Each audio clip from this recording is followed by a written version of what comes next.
আসসালামু আলাইকুম প্রিয় বন্ধু শরীর স্বরচিত একটি ছড়া কবিতা নিয়ে আসলাম আপনাদের সামনে। শিরোনাম দেশকীয়দের ডাইনিং গামলা।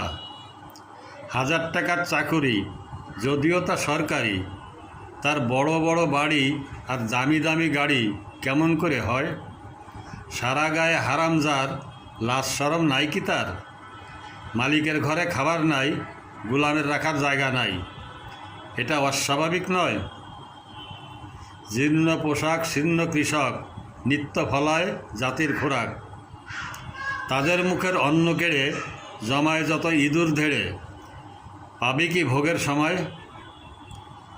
বুক ফুলিয়ে হেঁটে চলে, বড় বড় কথা বলে, নির্লজ্জ বেহায়ার মতো বিলাসে মিসকিন যত, ভিখিরি হাত পেতেই রয়। যত নেতা মন্ত্রী আমলা, দেশকীয়দের ডাইনিং গামলা, চেটে পুটে সাবাড় করে গামলা বাসে ভাঙ্গাড়ির ঘরে, ভাণ্ডারে আর কত সয়।